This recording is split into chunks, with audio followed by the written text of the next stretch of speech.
balloons are deflating สุดที่รักของฉันน่ารักที่สุด Are you okay ที่เธอไม่มีฉันอยู่ตรงนั้นตอนเด็กผมเป็นเด็กแบบไหนนะครับจริงๆผมก็กับคนที่ไม่รู้จักผมก็จะเป็นคนที่เงียบมากๆครับนิ่งๆแบบ presentable อะครับที่ผมวางไว้ในหัวนะครับว่าแบบอย่าขี้เล่นเกินไปอย่าซนเพราะถ้าซนเกินไปคนก็จะแบบโอเคเด็กคนนี้คือยังเด็กอยู่ เขาเป็นเด็กที่มีไทมิ่งอ่ะก็ไม่รู้เหมือนกันว่ามันคืออะไรแต่ว่าแบบจังหวะเขาได้อยู่ว่าตอนนี้คืออย่าซนนะไม่ต้องบอกอ่ะเขาก็จะเรียบร้อยอะไรเงี้ยแต่ช่วงที่เขาซนได้เขาก็จะซนมากๆความฝันตอนเด็กจริงๆตอนเด็กผมเคยเล่นเกมอันหนึ่งชื่อว่า Team Fortress 2 นะครับผมก็จะเล่นเกมนี้ตลอดในเกมนี้ก็มีแบบเรียกคลาสผมก็จะเลือกคลาสชื่อว่า Engineer และคนนี้ก็จะมีแบบมี Hammer ใช่ไหมครับแล้วเขาก็จะแค่แบบ he's just gonna do this แล้วผมก็นึกว่าการเป็น Engineer ก็คือแบบการแบบสร้างของนั่นนะครับช่วงนั้นผมไม่รู้ว่าการเป็น Engineer ยากขนาดไหนครับว่าแบบต้องเข้ามหาลัยกี่ปีต้องเรียน chemistry physics แบบ there's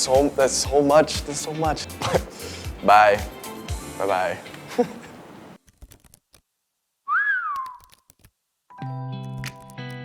มีเรื่องอะไรที่ประทับใจตอนเด็กไหมครับก็น่าจะเป็นตอนที่ผมแสดงละครเวทีครั้งแรกครับเพราะว่าที่โรงเรียนก็เขามีโปรแกรมดราม่าทำละครเวทีครับพอได้ขึ้นละครเวทีครั้งแรกและเห็นคนดูเห็นออเดียนซ์ครั้งแรกครับคือมันเป็นความรู้สึกที่แบบมีไฟครับมีไฟเข้าแบบข้างในครับเหมือนเป็นครั้งแรกที่ผมรู้สึกอินสปิเรชันมากขนาดนั้นเพื่อที่จะแบบเข้ามาในวงการบันเทิงได้ยินทิกเกอร์ร้องเพลงครั้งแรกๆเลยนะที่โรงเรียนเขาเป็นงานแสดงแบบละครเวทีของเขาเอาถ้าเปรียบเทียบกับตอนนี้นะตอนนี้โปรกว่าเยอะแหละแต่ตอนนั้นเนี่ยผมเห็นแล้วว่าเนื้อเสียงเขาเฮ้ยมันมาเว้ย เราใช้ภาษาเราของเราเฮ้ยมันได้เว้ยเนื้อเสียงแบบว่ามี power ชอบความรู้สึกนั้นมากๆครับชอบเห็นคนดูครับ I don't know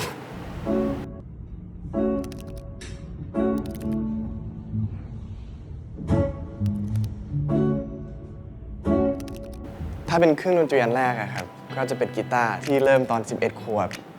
และช่วงนั้นคือคุณแม่ได้รับงานจากเชียงใหม่ใช่ไหมครับทางงานก็แบบว่าอยากให้ทิกเกอร์ร้องเพลงกับมามีหน่อยอะไรเงี้ยค่ะซึ่ง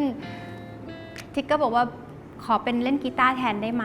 เขาก็แอบไปแกะเพลงเปรี้ยวใจค่ะแล้วก็เลยได้ยินเขาเล่นกีตาร์ครั้งแรกกับเพลงเปรี้ยวใจ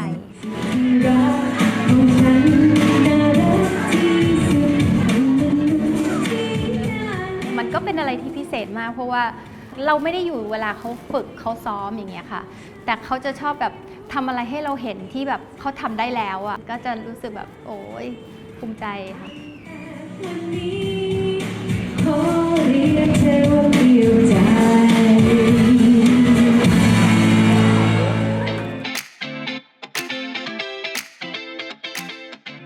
แล้วก็พอเล่นโชว์เสร็จแล้วก็กลับมาก็ยังไม่ค่อยชอบเท่าไหร่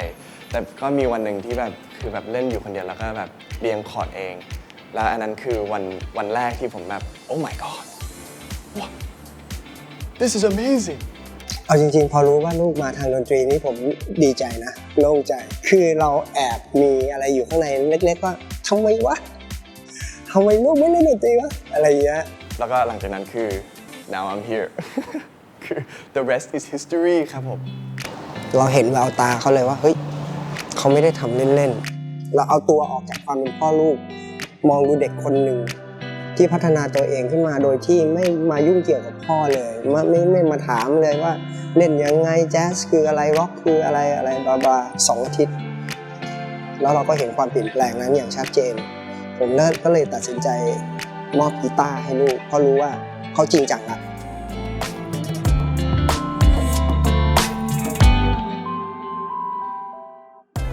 การร้องเพลงใช่ไหมครับ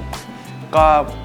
มีวันหนึ่งที่คุณแม่พาผมเข้าไปแกรมมี่แล้วคุยกับผู้ใหญ่คนหนึ่งแล้วผู้ใหญ่ก็ส่ง ก็แบบบอกให้ผมกับคุณแม่แบบไปเรียนกับครูเจก่อนนะครูเจเป็นครูสอนร้องเพลงผมนะครับตั้งแบบจนวันนั้นถึงวันนี้ครับ วันนั้นถ่ายซีรีส์อยู่ค่ะ แล้วครูเจอ่ะอัดที่ทิกเกอร์ร้องเพลง แล้วครูเจก็ส่งคลิปนั้นมาให้กี้ Proud of your boy. I'll make you proud of your boy. ความหมายมันดีมากคือเหมือนแบบว่าลูกชายเนี่ยจะทำทุกอย่างให้แม่แบบภูมิใจในตัวเขา Wasted time. I've wasted me. แล้วแบบร้องไห้ซะจนแบบต้องไปแอบหลังตึกคือมันต้องเข้าฉากแล้วไงคะแล้วก็กองก็หากี้ไม่เจออะไรเงี้ยเอากี้ไปไหนอะไรเงี้ยก็เป็นร้องไห้อยู่ข้างตึกดูคลิปลูกตัวเองร้องเพลงอะไรเงี้ยแล้วแบบน้ำตาไหลแบบขนตาปลอมหลุดทุกอย่างคือต้องไปซ่อมหน้าอะไรเงี้ยค่ะ I'll do my best. What else can I do? Since I wasn't born perfect like Dad or you, Mom, I will try hard to make you proud of your boy.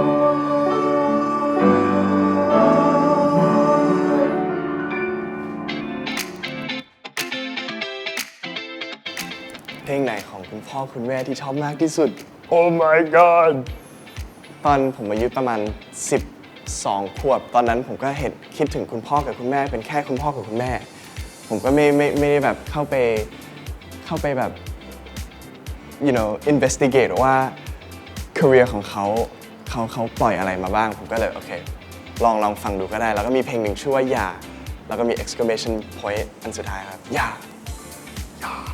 ครับแล้วเพลงนี้คุณพ่อแรปด้วยอะครับ he's rapping what เอาจริงๆ พ่อก็ตกใจนะที่พ่อแรป วิธีที่เขาแรปในเพลงนี้คือ I was like oh my okay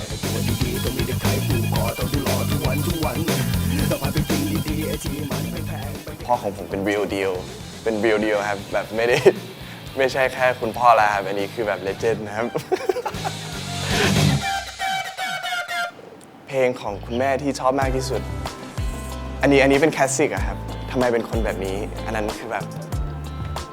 favorite แบบ like favorite มากๆครับ ทำไมเป็นคนแบบนี้ ทำไมยังทำแบบนี้ ผมก็จะร้องตามเพลงทำไมเป็นคนแบบนี้ตลอด every single time ตอนนั้นไม่รู้ว่าทฤษฎีดนตรีคืออะไรหรือแบบแต่อันนั้นเป็นเพลงแรกที่ผมแบบฟังแล้วก็สังเกตแบบ harmony หรือแบบสังเกตว่าคอร์ดอันนี้มันทำให้ผมรู้สึกแบบนี้อันนั้นคือครั้งแรกที่ผมรู้สึกอย่างนั้นนะครับทำไมเป็นคนแบบนี้ up there แบบแน่ๆครับ 100% Oh my จะเลือกเพลงไหนเป็น OST ของตัวเอง That's a good question เพลงชื่อว่า Love is a Beautiful Thing ของ Theo Katzman นะครับ I love the song คือแบบไม่ต้องผมพูดอะไรไม่ได้เลยครับคือพอฟังเพลงนี้มันแบบ it just feels like love oh my god ไม่รู้ครับแบบอธิบายไม่ได้เลยครับอันนี้ต้องฟังครับอันนั้นคือแบบเพลง all time favorite ของผมนะครับ Love is a beautiful thing. Hugging, kissing, laughing, holding hands. Are you okay? 'Cause I'm so okay. Yep.